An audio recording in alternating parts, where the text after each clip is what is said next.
ओम शांति। आज 7 जून 2025 के साकार बाप दादा के मधुर महावाक्य है। बाबा ने कहा, मीठे बच्चे, तुम अभी पुजारी से पूज्य बन रहे हो। पूज्य बाप आए हैं तुम्हें आप समान पूज्य बनाने। प्रश्न, तुम बच्चों के अंदर कौन सा दृढ़ विश्वास है? उत्तर, तुम्हें दृढ़ विश्वास है कि हम जीते जी बाप से पूरा वर्षा लेकर ही छोड़ेंगे। बाप की याद में यह पुराना शरीर छोड़ बाप के साथ जाएंगे। बाबा हमें घर का सहज रास्ता बता रहे हैं। गीत ओम नमो शिवाय। ओम शांति। ओम शांति। ओम शांति तो बहुत मनुष्य कहते रहते हैं, बच्चे भी कहते हैं ओम शांति। अंदर जो आत्मा है वह कहती है ओम शांति, परंतु आत्माएं तो यथार्थ रीति अपने को जानती नहीं, न बाप को जानती हैं। बल पुकारते हैं परंतु बाप कहते हैं, मैं जो हूँ जैसा हूँ यथार्थ रीति मुझे कोई नहीं जानते। यह भी कहते हैं कि मैं अपने को नहीं जानता था कि मैं कौन हूँ, कहाँ से आया हूँ। आत्मा तो मेल है ना, बच्चा है, फादर है परमात्मा, तो आत्माएं आपस में ब्रदर्स हो गई। फिर शरीर में आने कारण कोई को मेल कोई को फीमेल कहते हैं, परंतु यथार्थ आत्मा क्या है यह कोई भी मनुष्य मात्र नहीं जानते। अभी तुम बच्चों को यह नॉलेज मिलती है जो फिर तुम साथ ले जाते हो, वहाँ यह नॉलेज रहती है। हम आत्मा है, यह पुराना शरीर छोड़ दूसरा लेते हैं, आत्मा की पहचान साथ में ले जाते। पहले तो आत्मा को भी नहीं जानते थे, हम कब से पार्ट बजाते हैं कुछ नहीं जानते थे। अभी तक भी कई अपने को पूरा पहचानते नहीं हैं, मोटे रूप से जानते हैं और मोटे लिंग रूप को ही याद करते हैं। मैं आत्मा बिंदी हूँ, बाप भी बिंदी है, उस रूप में याद करें, ऐसे बहुत थोड़े हैं। नंबरवार बुद्धि है ना, कोई तो अच्छी रीति समझकर औरों को भी समझाने लग पड़ते हैं। तुम समझाते हो अपने को आत्मा समझ और बाप को याद करना है, वही पतित पावन है। पहले तो मनुष्यों को आत्मा की ही पहचान नहीं है, तो वह भी समझाना पड़े। अपने को जब आत्मा निश्चय करें तब बाप को भी जान सकें। आत्मा को ही नहीं पहचानते हैं, इसलिए बाप को भी पूरा जान नहीं सकते। अभी तुम बच्चे जानते हो हम आत्मा बिंदी हैं। इतनी छोटी सी आत्मा में 84 जन्मों का पार्ट है, यह भी तुमको समझाना पड़े। नहीं तो सिर्फ कहते ज्ञान बहुत अच्छा है, भगवान से मिलने का रास्ता बड़ा अच्छा बताते हैं, परंतु मैं कौन हूँ, बाप कौन है यह नहीं जानते। सिर्फ अच्छा अच्छा कह देते हैं। कोई तो फिर ऐसे भी कहते हैं कि यह तो नास्तिक बना देते हैं। तुम जानते हो ज्ञान की समझ कोई में भी नहीं है। तुम समझाते हो अभी हम पूज्य बन रहे हैं, हम किसकी पूजा नहीं करते हैं, क्योंकि जो सबका पूज्य है उच्च ते उच्च भगवान, उनकी हम संतान हैं। वह है ही पूज्य पिताश्री। अभी तुम बच्चे जानते हो पिताश्री हमको अपना बनाकर और पढ़ा रहे हैं। सबसे उच्च ते उच्च पूज्य एक ही है, उनके सिवाय और कोई पूज्य बना न सके। पुजारी जरूर पुजारी ही बनाएंगे। दुनिया में सब हैं पुजारी, तुमको अभी पूज्य मिला है जो आप समान बना रहे हैं। तुमसे पूजा छुड़ा दी है, अपने साथ ले जाते हैं। यह छीछी दुनिया है, यह है ही मृत्यु लोक। भक्ति शुरू ही तब होती है जब रावण राज्य होता है। पूज्य से पुजारी बन जाते हैं, फिर पुजारी से पूज्य बनाने के लिए बाप को आना पड़ता है। अभी तुम पूज्य देवता बन रहे हो। आत्मा शरीर द्वारा पार्ट बजाती है, अभी बाप हमको पूज्य देवता बना रहे हैं, आत्मा को पवित्र बनाने के लिए। तो तुम बच्चों को युक्ति दी है, बाप को याद करने से तुम पुजारी से पूज्य बन जाएंगे, क्योंकि वह बाप है सर्व का पूज्य। जो आधा कल्प पुजारी बनते हैं वह फिर आधा कल्प पूज्य बनते हैं। यह भी ड्रामा में पार्ट है। ड्रामा के आदि मध्य अंत को कोई भी नहीं जानते। अभी बाप द्वारा तुम बच्चे जानते हो और दूसरे को भी समझाते हो। पहली पहली मुख्य बात यह समझानी है, अपने को आत्मा बिंदी समझो। आत्मा का बाप वह निराकार है, वह नॉलेजफुली आकर पढ़ाते हैं, सृष्टि के आदि मध्य अंत का राज समझाते हैं। बाप आते हैं एक बार, उनको जानना भी एक बार होता है। आते भी एक ही बार संगम युग पर हैं। पुरानी पतित दुनिया को आकर पावन बनाते हैं। अभी बाप ड्रामा प्लान अनुसार आए हैं, कोई नई बात नहीं है। कल्प कल्प ऐसे ही आता हूँ, एक सेकंड भी आगे पीछे नहीं हो सकता है। तुम बच्चों की दिल में जचता है कि बरोबर बाबा हम आत्माओं को सच्चा ज्ञान दे रहे हैं। फिर कल्प बाद भी बाप को आना पड़ेगा। बाप द्वारा जो इस समय जाना है वह फिर कल्प बाद जानेंगे। यह भी जानते हैं अब पुरानी दुनिया का विनाश होगा, फिर हम सतयुग में आकर अपना पार्ट बजाएंगे, सतयुगी स्वर्गवासी बनेंगे। यह तो बुद्धि में याद है ना। याद रहने से खुशी भी रहती है। स्टूडेंट लाइफ है ना, हम स्वर्गवासी बनने के लिए पढ़ रहे हैं। यह खुशी स्थायी रहनी चाहिए जब तक स्टडी पूरी हो। बाप समझाते रहते हैं कि स्टडी पूरी तब होगी जब विनाश के लिए सामग्री तैयार होगी। फिर तुम समझ जाएंगे, आग जरूर लगेगी। तैयारियां तो होती रहती हैं ना, एक दो में कितना गर्म होते रहते हैं। चारों तरफ भिन्न भिन्न प्रकार की सेनाएं हैं, सब लड़ने के लिए तैयार होते रहते हैं।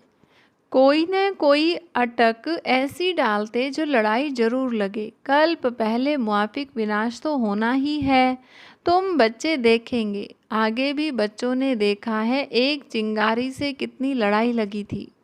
एक दो को डराते रहते हैं कि ऐसा करो नहीं तो हमें यह बॉम्ब आदि हाथ में उठाने पड़ेंगे। मौत सामने आ जाता है तो फिर बनाने के सिवाय रह नहीं सकते।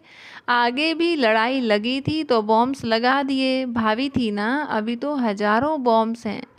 तुम बच्चों को यह जरूर समझाना है कि अभी बाप आया हुआ है सबको वापस ले जाने। सब पुकार रहे हैं, हे पतित पावन आओ, इस छीछी दुनिया से हमको पावन दुनिया में ले चलो।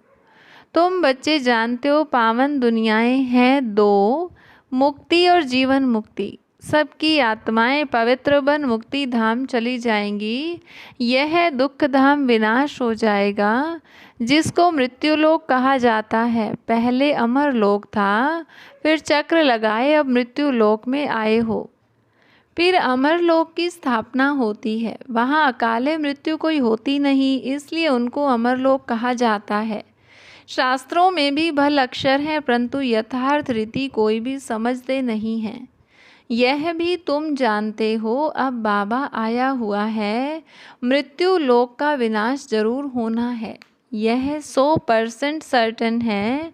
बाप समझा रहे हैं कि अपनी आत्मा को योग बल से पवित्र बनाओ। मुझे याद करो तो विकर्म विनाश हो जाएंगे, परंतु यह भी बच्चे याद नहीं कर सकते हैं। बाप से वर्षा अथवा राजाई लेने में मेहनत तो चाहिए ना, जितना हो सके याद में रहना है। अपने को देखना है कितना समय हम याद में रहते हैं और कितनों को याद दिलाते हैं। मन मनाभव, इनको मंत्र भी नहीं कहा जाए, यह है बाप की याद। देह अभिमान को छोड़ देना है। तुम आत्मा हो, यह तुम्हारा रथ है, इससे तुम कितना काम करते हो। सतयुग में तुम देवी देवता बन कैसे राज्य करते हो, फिर तुम यही अनुभव पाएंगे। उस समय तो प्रैक्टिकल में आत्म अभिमानी रहते हो। आत्मा कहेगी हमारा यह शरीर बूढ़ा हुआ है, यह छोड़ नया लेंगे। दुख की बात ही नहीं, यहाँ तो शरीर न छूटे उसके लिए भी कितनी डॉक्टर की दवाइयों आदि की मेहनत करते हैं। तुम बच्चों को बीमारी आदि से भी पुराने शरीर से कभी तंग नहीं होना है, क्योंकि तुम समझते हो इस शरीर में ही जी करके बाप से वर्षा पाना है। शिव बाबा की याद से ही पवित्र बन जाएंगे। यह है मेहनत, परंतु पहले तो आत्मा को जानना पड़े। मुख्य तुम्हारी है ही याद की यात्रा। याद में रहते रहते फिर हम चले जाएंगे मूल वतन, जहाँ के हम निवासी हैं। वही हमारा शांति धाम है। शांति धाम सुख धाम को तुम ही जानते हो और याद करते हो, और कोई नहीं जानते। जिन्होंने कल्प पहले बाप से वर्षा लिया है वही लेंगे। मुख्य है याद की यात्रा। भक्ति मार्ग की यात्राएं अब खत्म होनी है। भक्ति मार्ग ही खल्लास हो जाएगा। भक्ति मार्ग क्या है? जब ज्ञान हो तब समझें। समझते हैं भक्ति से भगवान मिलेगा। भक्ति का फल क्या देंगे कुछ भी पता नहीं। तुम बच्चे अब समझते हो बाप बच्चों को जरूर स्वर्ग की बादशाही का ही वर्षा देंगे। सबको वर्षा दिया था। यथा राजा रानी तथा प्रजा सब स्वर्गवासी थे। बाप कहते हैं 5000 वर्ष पहले भी तुमको स्वर्गवासी बनाया था, अब फिर तुमको बनाता हूँ। फिर तुम ऐसे 84 जन्म लेंगे। यह बुद्धि में याद रहना चाहिए, भूलना नहीं चाहिए। जो नॉलेज सृष्टि के आदि मध्य अंत की बाप के पास है वह बच्चों की बुद्धि में टपकती है।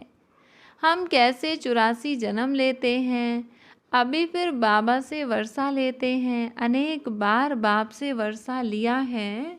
बाप कहते हैं जैसे लिया था फिर लो। बाप तो सबको पढ़ाते रहते हैं। दैवी गुण धारण करने के लिए भी सावधानी मिलती रहती है।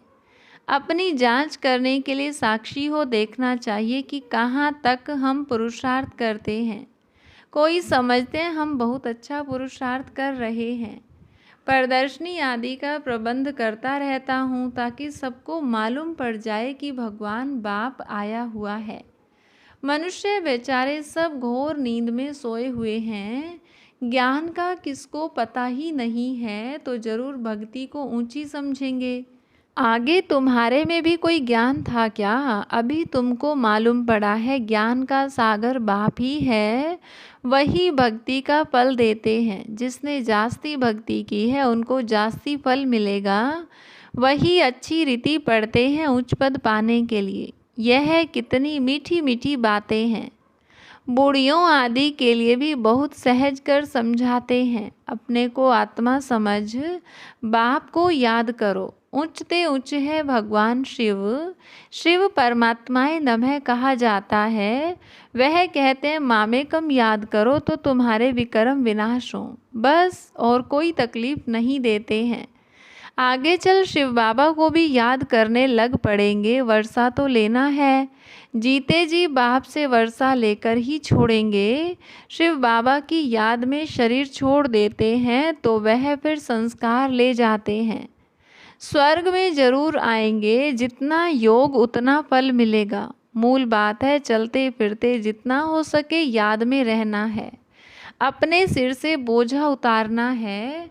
सिर्फ याद चाहिए और कोई तकलीफ बाप नहीं देते हैं। जानते हैं आधा कल्प से बच्चों ने तकलीफ देखी है, इसलिए अभी आया हूँ तुमको सहज रास्ता बताने, वर्षा लेने का। बाप को सिर्फ याद करो। बल याद तो आगे भी करते थे परंतु कोई ज्ञान नहीं था। अभी बाप ने ज्ञान दिया है कि इस रीति मुझे याद करने से तुम्हारे विक्रम विनाश होंगे। बल शिव की भक्ति तो दुनिया में बहुत करते हैं, बहुत याद करते हैं परंतु पहचान नहीं है। इस समय बाप खुद ही आकर पहचान देते हैं कि मुझे याद करो।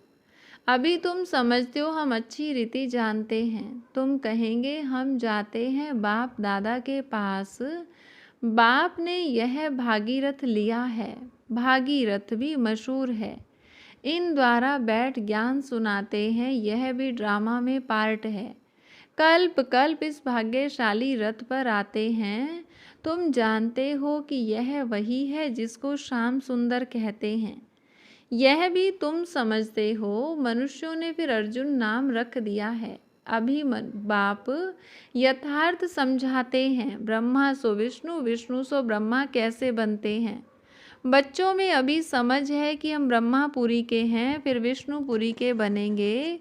विष्णुपुरी से ब्रह्मापुरी में आने में 84 जन्म लगते हैं। यह भी अनेक बार समझाया है, जो तुम फिर से सुनते हो। आत्मा को अब बाप कहते हैं, सिर्फ मामेकम याद करो तो तुम्हारे विकर्म विनाश होंगे, इसलिए तुमको खुशी भी होती है। यह है एक अंतिम जन्म पवित्र बनने से हम पवित्र दुनिया के मालिक बनेंगे, तो क्यों न पवित्र बने। हम एक बाप के बच्चे ब्रह्मा कुमार कुमारी हैं, फिर भी वह जिस्मानी वृत्ति बदलने में टाइम लगता है। धीरे धीरे पिछाड़ी में कर्मातीत अवस्था होनी है। इस समय किसकी कर्मातीत अवस्था होना असंभव है। कर्मातीत अवस्था हो जाए फिर तो यह शरीर भी न रहे, इनको छोड़ना पड़े, लड़ाई लग जाए, एक बाप की ही याद रहे, इसमें मेहनत है। अच्छा, मीठे मीठे सिकिलधे बच्चों प्रति माता पिता बाप दादा का याद प्यार और गुड मॉर्निंग। रूहानी बाप की रूहानी बच्चों को नमस्ते। रूहानी बच्चों की रूहानी बाप दादा को नमस्ते। धारणा के लिए मुख्य सार, पहली पॉइंट, साक्षी हो अपने को देखना है कि हम कहाँ तक पुरुषार्थ करते हैं। चलते फिरते कर्म करते कितना समय बाप की याद में रहते हैं। दूसरी पॉइंट, इस शरीर से कभी भी तंग नहीं होना है, इस शरीर में ही जी करके बाप से वर्षा पाना है। स्वर्गवासी बनने के लिए इस लाइफ में पूरी स्टडी करनी है। वरदान, त्रिकालदर्शी और साक्षी दृष्टा बन, हर कर्म करते बंधन मुक्त स्थिति के अनुभव द्वारा दृष्टांत रूप भव। यदि त्रिकालदर्शी स्टेज पर स्थिति हो, कर्म के आदि मध्य अंत को जानकर कर्म करते हो, तो कोई भी कर्म विकर्म नहीं हो सकता है, सदा सुकर्म होगा।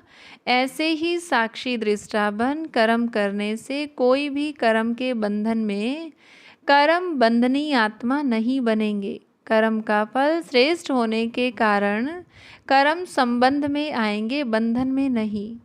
कर्म करते न्यारे और प्यारे रहेंगे तो अनेक आत्माओं के सामने दृष्टांत रूप अर्थात एग्जाम्पल बन जाएंगे। स्लोगन, जो मन से सदा संतुष्ट है वही डबल लाइट है। अव्यक्त इशारा, कोई भी समर्थ संकल्प आत्मिक शक्ति अर्थात एनर्जी जमा करता है, समय भी सफल करता है। व्यर्थ संकल्प एनर्जी और समय को व्यर्थ गंवाता है, इसलिए व्यर्थ संकल्प की रचना बंद करो। यह रचना ही आत्मा रचता को परेशान करने वाली है। इसलिए सदा इसी शान में रहो कि मैं आत्मा मास्टर सर्वशक्तिवान हूँ, समर्थ आत्मा हूँ, तो कभी परेशान नहीं होंगे और अनेकों की परेशानी को मिटाने वाले बन जाएंगे। अच्छा, ओम शांति।